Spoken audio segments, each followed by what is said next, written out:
हरे कृष्णा। सभी भक्तों का स्वागत है हमारे संडे मीटिंग में। हम लोग श्रीमद् भागवतम कैंटो नंबर 9। ये देखिए यहाँ पर हाईलाइट किया है मैंने। इसका टाइटल है लिबरेशन, यानी मुक्ति। और मुक्ति किस चीज से हमें सबसे पहले प्राप्त करनी है? We have to gain liberation from lust. इसलिए ये कैंटो का नाम ही मुक्ति है। और इसमें वो सारे यूनिवर्सल इवेंट्स दिए गए जहाँ पर लस्ट के कारण मेजर इवेंट्स हुए हैं पूरे यूनिवर्स में, और उसके काफी सारे इफेक्ट्स भी सोशली, पर्सनली, अलग अलग लेवल्स पर इसके दिखाई पड़ते हैं। तो उसमें से ये एक इवेंट है जो हम ले रहे हैं। ये है 14th चैप्टर 9th कैंटो का। इसका टाइटल है पुरुरवा एन्चेंटेड बाय उर्वशी। मतलब पुरुरवा को उर्वशी के प्रति कैसे आकर्षण हुआ। ये हमारा तीसरा सत्र है। तो पिछले सेशंस में हमने 3 पॉइंट्स डिस्कस किए थे। हम ऑलमोस्ट मेरे ख्याल से फिफ्थ श्लोका तक पहुंचे थे। तो आज हम वहां से आगे शुरू करेंगे। तो इन शॉर्ट जस्ट ब्रीफ में मैं आपको बता देता हूँ कि अब तक क्या क्या हुआ है। ये जो इवेंट है बेसिकली पुरुरवा के पास्ट को बताया जा रहा है कि पुरुरवा कौन थे। तो पुरुरवा के दादाजी यानी सोमदेव, उनके बारे में अभी डिस्क्रिप्शन चालू है। तो सोमदेव का वंश बताया गया है कि कैसे भगवान विष्णु है और उनसे फिर ब्रह्मा जी आए, और ब्रह्मा जी से फिर अत्रि ऋषि आते हैं। अत्रि ऋषि से के 3 पुत्र हैं, सोम, दत्तात्रेय और दुर्वासा। ये 3 उनके पुत्र हैं। तो सोमदेव, उनके आंखों के आंसू से उनका जन्म होता है। और बहुत ठंडक है उनमें, और दिखने में बहुत सुंदर है। इसलिए फिर उनको ब्रह्मा जी क्या करते हैं, ये देखिए यहाँ पर ब्रह्मा जी उनको अपॉइंट करते हैं सारे ब्राह्मणों के देवता के रूप में। तो ब्राह्मणों के जो अधिपति है वो सोमदेव को कहा गया है, यानी चंद्र को कहा गया है। और जब इतना बड़ा पद उनको मिलता है, ये देखिए यहाँ पर पद है उनका डायरेक्टर। ये जब डायरेक्टर बनते हैं ब्राह्मणों के, तो एक नेचुरल हर पद के साथ एक अहंकार आता है। और फिर इतना ही नहीं, उसके पश्चात उन्होंने उस शक्ति से तीनों लोगों को जीता। और उसके पश्चात उन्होंने एक राजसूय यज्ञ भी किया। ये देखिए यहाँ पर राजसूय यज्ञ उन्होंने किया। और पद भी है उनके पास, शक्ति भी है। ये राजसूय यज्ञ उन्होंने किया है, तो एक नेचुरली उनमें अहंकार आ जाता है। एक गर्व उनमें हो जाता है कि मुझसे श्रेष्ठ कोई नहीं है। और जिस समाज में वो रहते हैं, उस समाज के जो गुरु है, अब दो समाज के प्रतिनिधित्व करते हैं सोमदेव। एक तो देवता भी है, तो देवता के समाज में भी रहते हैं। और दूसरा, जैसे हमने पिछले श्लोक में देखा कि उनको यहाँ पर देखिए, उनको डायरेक्टर अपॉइंट किया गया ब्राह्मणों के समाज का। ये देखिए यहाँ पर मैं हाईलाइट कर रहा हूँ। तो ब्राह्मण समाज से भी उनका ताल्लुकात है, क्योंकि उनके अधिपति है, यानी उनके नेता है। और दूसरा, एक देवताओं के समाज में रहते, तो वहां पर भी उनका फंक्शनिंग है। तो 2 लेवल पर उनका फंक्शनिंग। अब यहाँ पर उन्होंने जिस समूहों का उन्हें नेता बनाया गया, हम ये नहीं कह रहे कि जिस समूह का वो हिस्सा है, किस समूह का हिस्सा है, वो देवताओं के समूह का हिस्सा है, लेकिन साथ ही साथ एक समूह है जिसका उनको अधिपति बनाया गया, ब्राह्मण समाज। तो उस ब्राह्मण समाज के जो गुरु है, अर्थात सारे देवताओं के गुरु है, बट यहाँ पर बृहस्पति जो ब्राह्मण है, तो उनको लगा कि भाई ब्राह्मण का तो मैं राजा हूं, तो मैं इतना शक्तिशाली हूं कि किसी की भी पत्नी को मैं अपना सकता हूँ। तो यहाँ पर देखिए हाईलाइट कर रहा हूं मैं, सोमदेव जो चंद्र है, वो उनको बहुत गर्व हो जाता है अपने पद का और शक्ति का।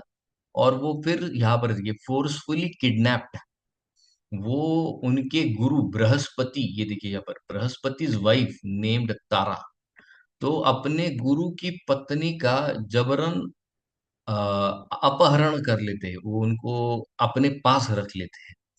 अब स्टोरी मैंने पिछले सत्र में आपको बताई थी कि ये कैसा इवेंट है। फिर भी एक छोटा रिकैप लूंगा ताकि आपको सही सही मुद्दा समझे। एक मेल साइकोलॉजी क्या होती है, एक फीमेल साइकोलॉजी क्या होती है। तो आज हम 2-3 श्लोक और कवर करेंगे जहां पर थोड़ा डिटेल जाने का प्रयास करेंगे। अब यहाँ पर पांचवें श्लोक से देखिए, बहुत विशेष कुछ बातें यहाँ पर घटने वाली है जो हमें समझना बहुत जरूरी है। जैसे अब सोमदेव के पास, यानी चंद्र के पास शक्ति भी है, पद भी है, तो अहरत बलात् जबरदस्ती अपने गुरु की पत्नी को उन्होंने ले लिया। अब ये लस्ट जो है, इसका स्वभाव कैसा होता है वो यहाँ पर अभी हमको दिखाया जाएगा। तो लस्ट का जो स्वभाव है वो यहाँ पर मैं आपको इन शॉर्ट बताता हूँ, दोनों व्यक्तियों में कैसे बदलाव आते हैं वहां पर। यहाँ पर यदा स देव गुरुणा, देव गुरुणा माने क्या, बृहस्पति के बारे में, देवताओं के जो गुरु है। अब ये अपनी पत्नी से इतने अटैच्ड है, याचितो अभीक्षणो मदात, याचना कर रहे, बार बार रिक्वेस्ट कर रहे। अभीक्षण माने हर क्षण उनके डिसाइपल है सोमदेव, उनको वो जाकर रिक्वेस्ट कर रहे। मदात, मदात का मतलब क्या है, फॉल्स प्राइड में जो सोमदेव है, जिनको गर्व हो चुका है कि भाई मैं सबसे श्रेष्ठ हूं, मैं कुछ भी कर सकता हूँ, तो उनसे वो जाकर बार बार याचित, तो अभी गुरु होने के पश्चात उसके डिसाइपल को वो जाकर रिक्वेस्ट करे, वापस दे दो पत्नी को, वापस दे दो।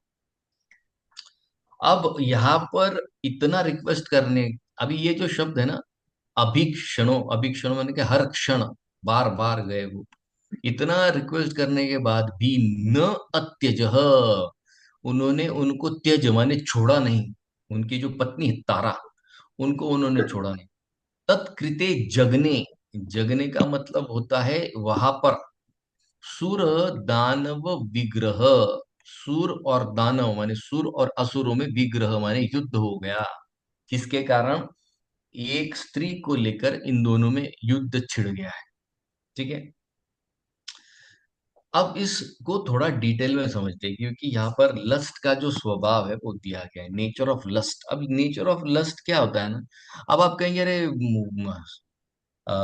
बृहस्पति तो उनकी पत्नी के लिए रो रहा है ना, तो क्या प्रॉब्लम है।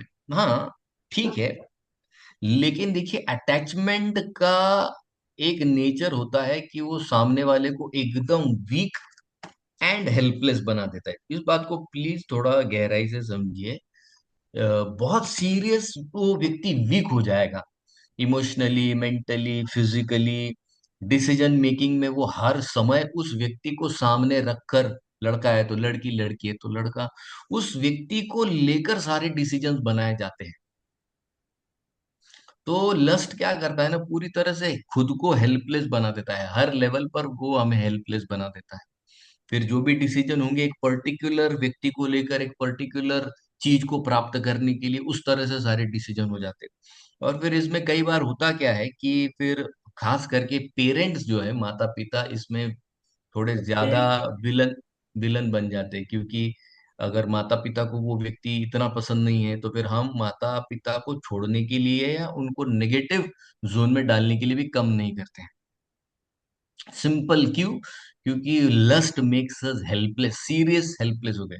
तो हालांकि उनकी पत्नी, अब देखा जाए तो देव गुरु है, लेकिन नाम भी उनका क्या है, देव गुरु ना, या तो देवताओं के तो गुरु है वो, गुरु माने क्या, उनके पास वो सारा ज्ञान है, ज्ञान का भंडार है। ब्राह्मण है, ब्राह्मण माने ब्रह्मविद, जो ब्रह्म को जानता है उसका नाम ब्राह्मण है।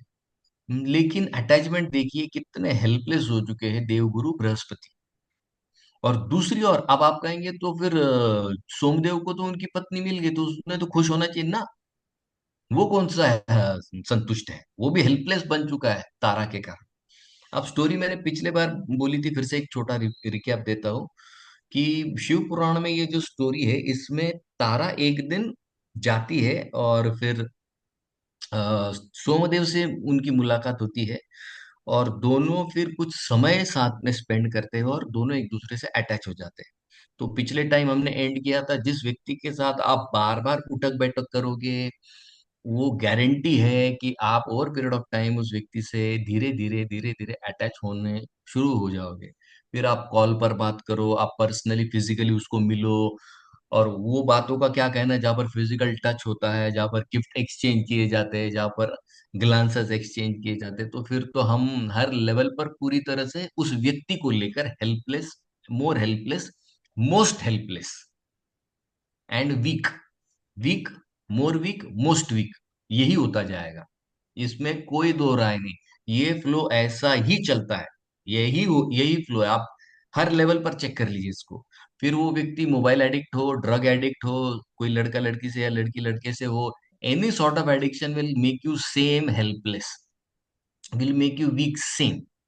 अब कुछ लोगों को बाहर खाने की बहुत आदत होती है, आप उनको कितना भी आप समझाओगे भाई बाहर नहीं खाना चाहिए, बाहर का खाना खराब होता है, ये होता है, but somewhere down the line वो जो अटैचमेंट है, वो भी एक लस्ट ही है। देखिए इसमें अभी सिर्फ ऑब्जेक्ट बदल गया है, बट अल्टीमेटली जो प्रोक्लिविटी कि नहीं भाई मुझे उसके बगैर नहीं हो रहा है, इसका नाम लस्ट है।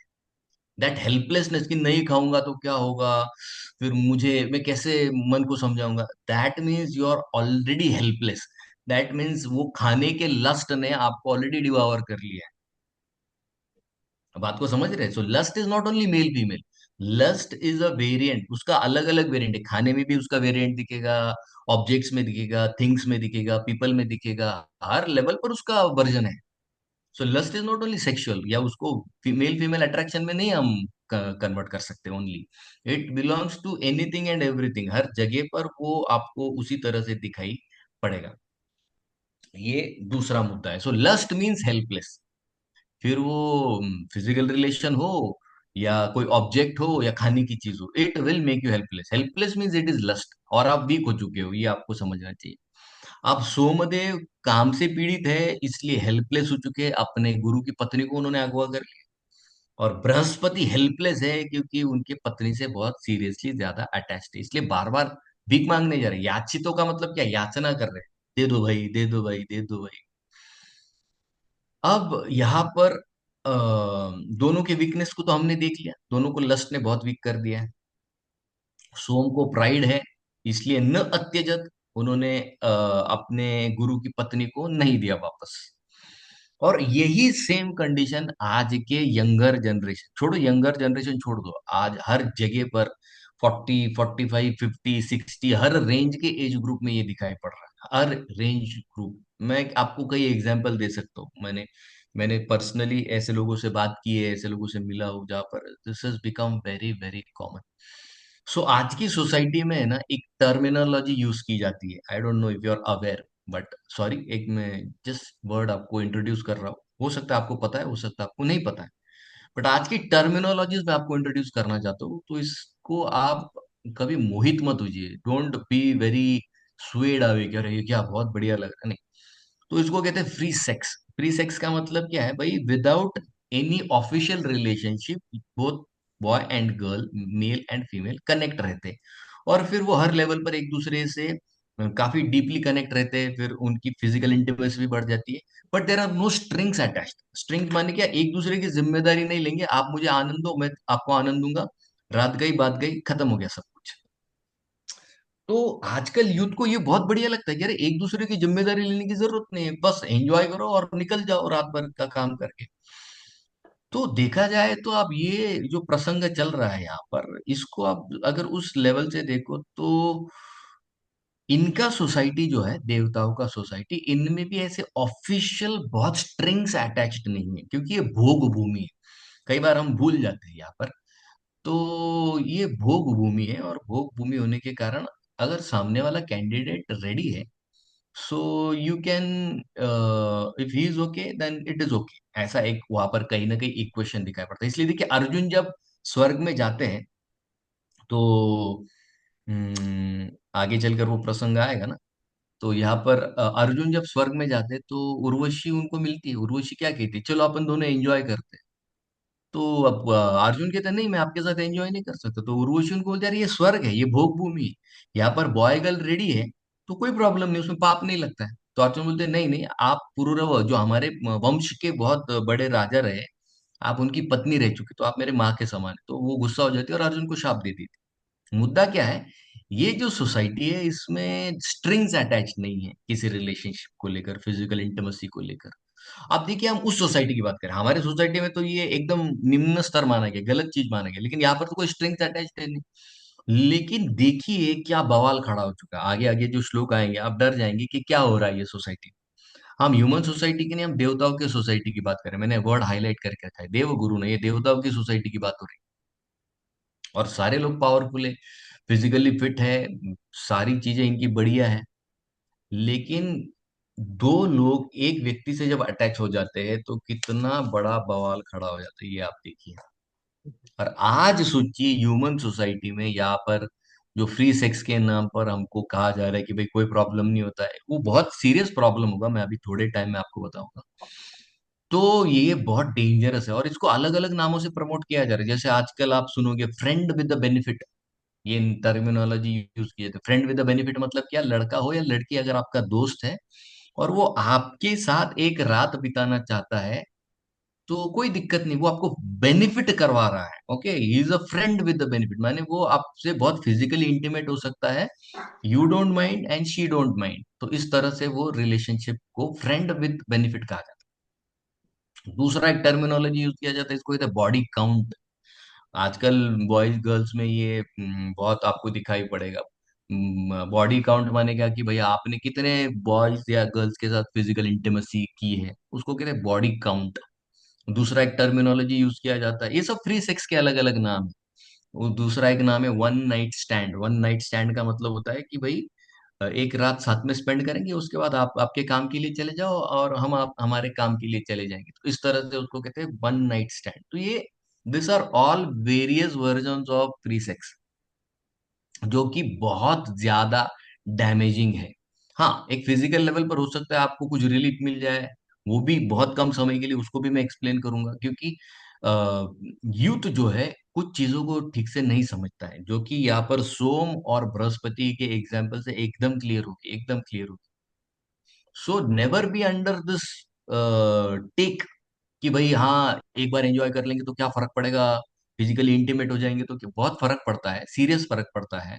क्योंकि आज आप जिस चीज पर कैश कर रहे हो, फिजिकल स्ट्रेंथ हो सकता है, ब्यूटी हो सकता है, मनी हो सकता है, पावर हो सकता है, आप दूसरे को अट्रैक्ट कर सकते हो उसके कारण, लेकिन आप ये भूल जाते हो कि जब आप किसी के साथ टाइम स्पेंड करते हो, वस्तु हो, व्यक्ति हो, जगह हो, तो उस तरह के संस्कार मन पर बनते चले जाते हैं। There is nothing in this world that doesn't create impact on your mind. Okay, initially यहाँ पर चंद्र यानी सोमदेव और बृहस्पति, इनमें क्या दिखाई पड़ रहा है, इनमें ये दिखाई पड़ रहा है कि भाई एक व्यक्ति को लेकर इन दोनों में झगड़ा है, क्योंकि दोनों अटैच्ड है। लेकिन पहले तो उस व्यक्ति को प्राप्त करने के लिए झगड़ा होता है, और बाद में फिर वो जो संस्कार हमने बनाए हैं, वो संस्कारों से डेली फाइट करने में हमारा पूरा जीवन चला जाता है। बात को प्लीज ठीक से समझिए, ये बहुत सीरियस मैटर है, this is something god damn serious. Enjoying a person on a physical level comes with its own good and bad. Please, एक बार किसी व्यक्ति के संस्कार मन पर बैठ गए ना, निकालने के लिए पूरा जीवन कम पड़ जाएगा। इस बात को समझिए, मैं अभी आपको एक एग्जांपल बताता हूँ। जब मैं राधा गोपीनाथ मंदिर में था, जब मेरा ट्रेनिंग था, मेरा ब्रह्मचर्य ट्रेनिंग वहां हुआ है, तो वहां पर एक बहुत गुजराती फैमिली का एक लड़का था, रिच, वेरी रिच फैमिली। तो वो मंदिर में आने लग गया और रेगुलर हो गया, एकदम क्लियर, 16 माला, 4 नियम सब करता था। तो एक दिन हम लोग ऐसे ही बैठे थे, हमारा ऑफ था उस दिन, वीकली ऑफ था, तो हम लोग तो आया बैठा, फिर बात हुई, जान पहचान हुई। फिर मैंने उसको पूछा क्या करते हो, बोला ऐसा ऐसा हमारा बिजनेस है। मेरे को बहुत बहुत पैसा होगा, बोला हाँ बहुत पैसा है, कोई प्रॉब्लम नहीं, बोले पैसे बहुत है हमारे पास, तो 3 4 उनके फ्लैट्स है मुंबई में, गाड़ियां है सबके पास।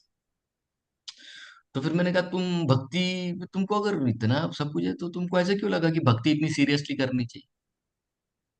तो उसने उसका स्टोरी बताना शुरू किया, तो उसने अब उसका स्टोरी बताया, ही सेड कि मेरे मेरा जो कॉलेज हुआ है वो जेवियर्स कॉलेज में हुआ है, मुंबई में। तो दिखने में वो लड़का बहुत सुंदर था, गुजराती फैमिली का है, गोरा चिट्टा एकदम। तो पिताजी के पास पैसे भी बहुत थे, तो इसने बहुत यंग एज में डेटिंग चालू कर दिया। ओके, स्टार्टेड फ्लर्टिंग, डेटिंग, और at very age, young age ही स्टार्टेड गेटिंग इन्वॉल्व, मैंने 10वीं 11वीं 12वीं में ये फिजिकली इन्वॉल्व होने लग गया, and bye the time he completed his college, उसका जो बॉडी काउंट था, मैंने आपको पहले बताया what is body count. Body count मैंने आपने कितने लोगों के साथ फिजिकल रिलेशन बना, तो उस बाय द टाइम ही एंडेड हिज कॉलेज, मैंने कॉलेज खत्म जब उसने किया, he already had a body count of 65। Okay, आप ये सोचिए अभी at at such an young age he has a body count of 65। तो फिर मैंने कहा, तो मैंने कहा इतना 65 कैसे हो सकता है? बोले प्रभु जी, मुझे वो तौर तरीके पता चल चुके हैं जिससे कोई भी लड़की को हम किस तरह से हैंडल करते हैं, ये मैं सीख गया हूँ। तो बोले सिर्फ 2 दिन का टाइम दीजिए, मैं किसी भी लड़की को आपको अपना बना कर दिखा सकता हूँ। मैंने कहा बाप रे, ऐसा भी होता है? बोले हाँ। बोले बहुत उसके तौर तरिके हैं। बोले फिर वो अगर आप फॉलो करोगे, anybody can do that. I said बाप रे।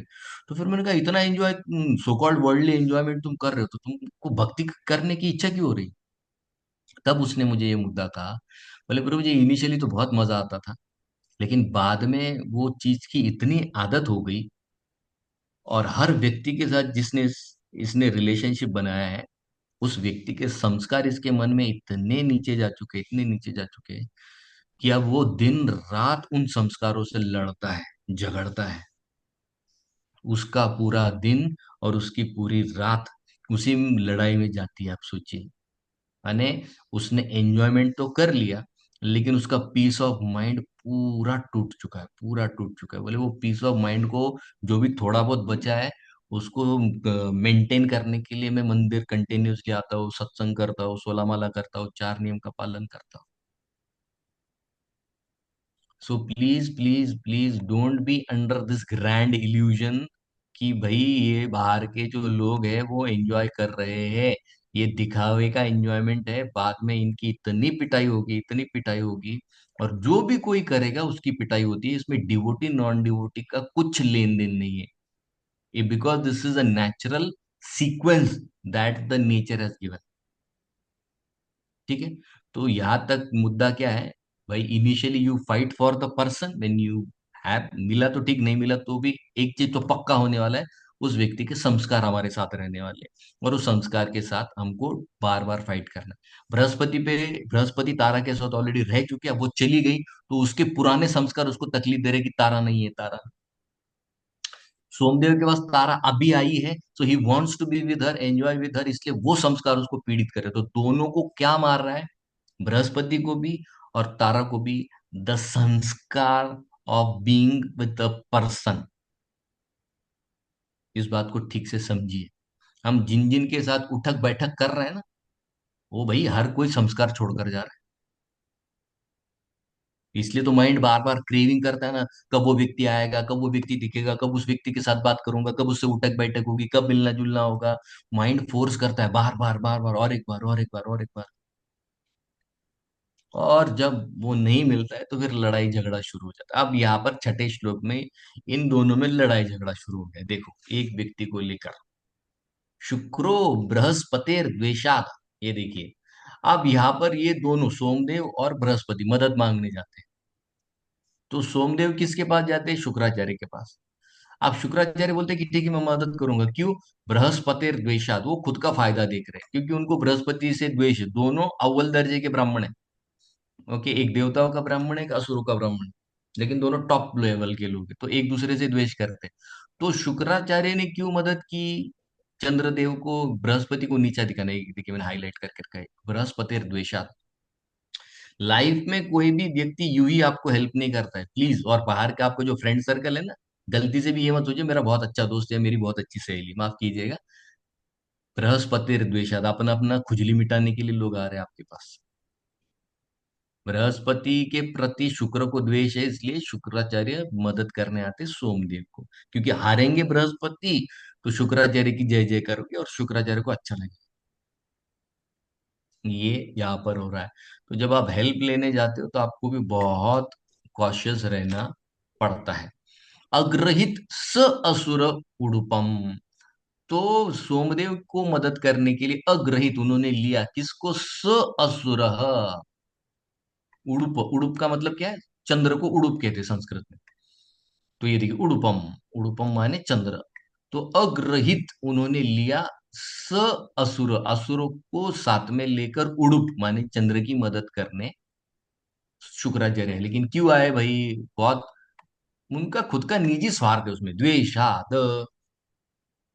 कोई बहुत उनके प्रति उनका आदर है, सम्मान है, कुछ नहीं। अपनी अपनी खुजली मिटाने आए हो। अभी यहाँ पर देवता किधर गए फिर? शुक्र, बृहस्पति किसके पास गए? हरो, हरो माने भगवान शिव। गुरु सुतम स्नेहात। अब भगवान शंकर ने बृहस्पति की साइड दी। अब क्यों दी भाई? गुरु सुतम स्नेह, उनके गुरु के पुत्र है बृहस्पति, और अपने गुरु के प्रति स्नेह है, इसके लिए आए। वरना भाई बृहस्पति से बहुत कुछ लेन देन है उनका, ऐसा कुछ नहीं। तो मैंने बहुत उनसे, उनके प्रति आदर है, सबके प्रति। भगवान शिव तो सबका आदर करते हैं, हमारा भी आदर करते हैं, क्योंकि हम उनके बच्चे। बट ऐसा बहुत खास लगाव है इसके लिए नहीं। उनका जो लगाव है, तो यहाँ पर गुरु सुतम स्नेह, उनके जो गुरु है, उनके गुरु के पुत्र होने के कारण वो उनको मदद करने के लिए गए हैं। सर्वभूत गणावृत, तो सारे भूत पिशाच के जो गण हैं उनको लेकर गए। तो यहाँ पर असुरों को लेकर गए शुक्राचार्य, और भगवान शिव भूतों को लेकर गए। लेकिन दोनों के मन में एजेंडा क्या है कि भाई गुरु ने हमको इतना कुछ दिया है, तो अब जाना पड़ेगा आउट ऑफ ड्यूटी। और मेरे गुरु के प्रति तो मेरा बड़ा सम्मान है, मेरा बड़ा प्रेम है, स्नेह है।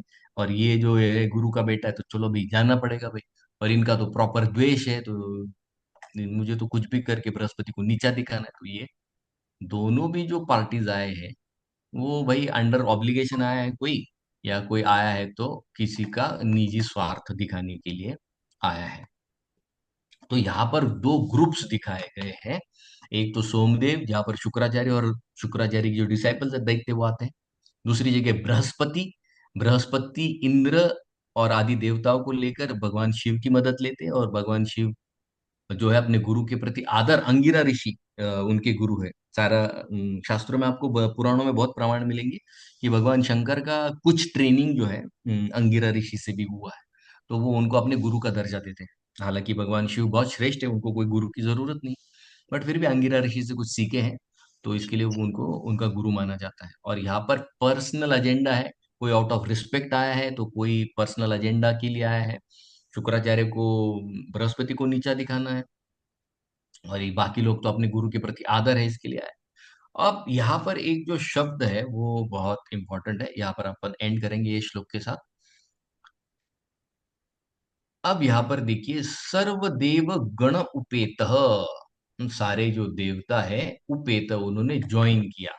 महेंद्रो गुरुम अन्वयत, महेंद्र माने महाइंद्र, महाइंद्र माने इंद्र, देवराज इंद्र को कहा गया है। गुरुम अन्वयत, अन्वयत का मतलब क्या? अपने गुरु को फॉलो किया, उन्होंने उनके गुरु की साइड दी। सुर असुर विनाशो भूत, तो यहाँ पर सुर माने देवता, असुर माने दैत्य। विनाश, ये ऐसी फाइटिंग हुई इन दोनों में, अभूत उन दोनों में हुई, और काफी विनाश हुआ। संसारस, सॉरी, समरस, समरस माने क्या? फाइट। तारकामयम, अब ये शब्द बहुत इंपॉर्टेंट है। ये शब्द पर थोड़ा 2 मिनट डिस्कस करेंगे, फिर आपको अगर कोई क्वेश्चन है तो आप मुझे पूछिए। तारकामयम। तारकामयम का मतलब होता है जैसे तन्मय। तन्मय का मतलब क्या? वो अपने देह में इतना, तन माने देह, वो अपने देह में इतना एब्जॉर्ब हो चुका है कि अभी उसको उसके तन को या उसके बॉडी को के अलावा कुछ नहीं सूझता है। पुत्रमय, पुत्रमय माने कि वो माँ अपने बच्चे में इतनी खो गई कि वो पुत्रमय माने उसको हर जगह उसका बेटा ही दिखेगा, उसकी बेटी दिखेगी। वैसे पूरी सृष्टि उस समय तारकामय, तारकामय माने क्या? ये तारिक, तारका नाम, तारा नाम की जो लड़की है, सॉरी लड़की नहीं, जो बृहस्पति की पत्नी है, उसको लेकर दैत्य और देवताओं में युद्ध छुट चुका है। सब लोग एक ही व्यक्ति को लेकर चिंतित है, तारा। इसलिए यहाँ पर शब्द आया तारकामय, माने सबके चित्त पर कौन छाया था उस समय? तारा। कि भाई तारा किसको मिलेगी? तारा हमारे ग्रुप वाले को मिलेगी कि तारा उस वाले ग्रुप को मिलेगी? तो दोनों में लड़ाई झगड़ा चल, देखिए ये देवी देवताओं का समाज है, भगवान शिव वहां पर है। और ऐसी स्थिति में क्या लड़ाई झगड़ा चल रहा है, सारे लोग तारकामय हो गए। भाई भगवान विष्णु का चिंतन करने वाले, आप तारा का चिंतन हो रहा है वहां पर। इतिहास अगर आप खोल के देखो, हिस्ट्री, हिस्ट्री में तीन चीजों की वजह से हमेशा ही युद्ध छिड़े। ये हिस्ट्री, वर्ल्ड हिस्ट्री चेक कर लीजिए, वर्ल्ड हिस्ट्री। एक होती है स्त्री, दूसरा होता है धन, और तीसरा होता है लैंड। स्त्री, धन और लैंड, इन तीनों चीजों को लेकर हमेशा इस पृथ्वी पर एक नहीं, दो नहीं, असंख्य असंख्य असंख्य युद्ध हुए, और सोसाइटी को सीरियस डैमेज किया है इन तीनों चीजों ने। इसलिए शास्त्र हमेशा क्या सलाह देता है कि भाई, एक स्त्री पर जितना धन मिल रहा है उस पर, और जितनी जमीन है उस पर, या ऑफिशियली आप जितना अच्छी तरीके से अक्वायर कर सकते हो, उतना ही इन तीनों चीजों को अक्वायर करो, जिससे आपको भी डैमेज ना हो, ना सोसाइटी को डैमेज हो। वरना ये तीनों चीजें ऐसी खतरनाक है कि घर को पूरा नाश कर देगी, पूरा साफ कर देगी। इसलिए हमें जरूरत ही नहीं है अननेसेसरी किसी लड़के या अलग अलग लड़कियों से या अलग अलग लड़कों से बात करते रहने की। क्योंकि आपका भी जगत फिर तारकामय हो जाएगा, याद रखिए इस बात को। और वो सीरियस खुद को भी डैमेज करेगा, आपकी फैमिली को भी डैमेज करेगा। वो दोनों साइड उससे डैमेज हो जाते हैं। इसलिए शास्त्र क्या कहते हैं, रिलेशनशिप में एक व्यक्ति के साथ सेटिस्फाइड रहिए। पैसा ऑफिशियली अच्छी तरीके से जितना कम कमा सकते हो उतना कमाइए। लैंड भी जितना ऑफिशियली अच्छी तरीके से बिना किसी को डिस्टर्ब किए एक्वायर किया जा सकता है उतना कीजिए। ये तीन चीजों में अगर हम सेटिस्फाइड रहेंगे तो अच्छा खासा विनाश टल सकता है। वरना समार माने नहीं तो लड़ाई झगड़े डे टू डे लाइफ में बिल्कुल होंगे। क्यों? तारक काम है, क्योंकि एक चीज को लेकर आपकी पूरी लाइफ में एब्जॉर्ब हो चुका है। अब होता एंड में क्या है कि ये लोग जाएंगे ब्रह्मा जी के पास। अब ब्रह्मा जी के पास जब जाते, अब ये लोग भी नहीं जाते क्योंकि सब लोग तारकामय हैं, एब्जॉर्ब हो चुके हैं। तो अंगिरा ऋषि, बृहस्पति के जो पिता है, निवेदितो तथा अंगिरस, ये देखिए आप, अंगिरस, अंगिरस ऋषि बृहस्पति के पिताजी। तो वो कहाँ पर गए? वो गए निवेदन करने के लिए गए। निवेदन, ये देखिए, निवेदितो, निवेदन माने बताने गए। सोमम निर्भृत्य विश्वकृत, किसके पास गए? विश्वकृत, विश्व के जो कर्ता है ब्रह्मा जी, उनके पास गए। और जब ब्रह्मा जी को ये समझा, तब उन्होंने निर्भृत्य, उन्होंने सोमदेव को बहुत झाड़ा, बहुत डांटा। ताराम स्वभर्त्रे प्रयच्छाद, और तब उन्होंने कहा कि तारा को स्व भ्रातृ माने क्या, उसके उसके पति के पास वापस भेजो। अब कॉन्फ्लिक्ट रेजोल्यूशन देखिए यहाँ पर। कॉन्फ्लिक्ट रेजोल्यूशन जब होता है दो पार्टीज के बीच में, तो प्रॉब्लम तभी सुलझता है जब आपके पास एक मीडिएटर होता है, एक स्ट्रांग मीडिएटर होता है। और वो जो मीडिएटर है वो विश्वकृत, विश्व का कर्ता, इतना इन्फ्लुएंशियल होना चाहिए कि दोनों पार्टी शांत हो जाए उसको देखकर। तो फिर आप कहेंगे सोमदेव में और अंगिरस ऋषि के पुत्र बृहस्पति, तो ये ब्रह्मा जी से कैसे कनेक्टेड है? ये देखिए आप। तो ब्रह्मा जी जो है सबसे बड़े और सबसे उच्च कोटि के ब्राह्मण माने जाते हैं। सोमदेव जो है वो ब्राह्मणों का राजा माना गया है, और अंगिरस के पुत्र जो है वो ब्राह्मण है। तो दोनों में कनेक्टिंग फैक्टर क्या है? ब्राह्मण कम्युनिटी, दोनों में कनेक्टिंग फैक्टर। तो उस कम्युनिटी का जो टॉप मोस्ट व्यक्ति है, सीधा उसके पास गए और कहा गया कि भाई इस प्रॉब्लम को आप सॉल्व कीजिए। और जैसे ब्रह्मा जी आते पूरा युद्ध शांत हो जाता है। सोमदेव भी शांत हो जाते हैं, बृहस्पति भी शांत हो जाते हैं। और यहाँ पर सोमदेव को कहा जाता है ताराम स्व भ्रातृ प्रयच्छ, तारा को अपने अपने पति को वापस दे दो सोम। तो वहां पर सोमदेव तारा को वापस दे देते, लेकिन एक बहुत बड़ा प्रॉब्लम इधर खड़ा हो जाता है। अंतर्वतनी अवैध पथी। तो यहाँ पर तारा जो है वो अंतर्वतनी, अंतर्वतनी माने वो प्रेग्नेंट हो चुकी है। अब वो प्रेग्नेंट तो हो चुकी है, बट अवैध, अवैध माने समझ नहीं आ रहा है कि भाई बच्चा किसका है। ठीक है, तो अब वो बच्चा किसका है ये हम नेक्स्ट सेशन में देखेंगे कि भाई ये कंट्रोवर्सी को कैसे सुलझाए, बच्चा किसका है। तो देखिए, एक अटैचमेंट को लेकर कहाँ कहाँ वो फ्लो हो रहा है इवेंट, और किस किस को बीच में लाना पड़ता है, और कितने लोग तारामय हो चुके हैं। भगवान शंकर भी तारामय है कि भाई तारा किसके पास जाएगी, तारा कहाँ जाएगी। तो अटैचमेंट इस लेवल तक जाता है। Okay. Thank you. Hare Krishna.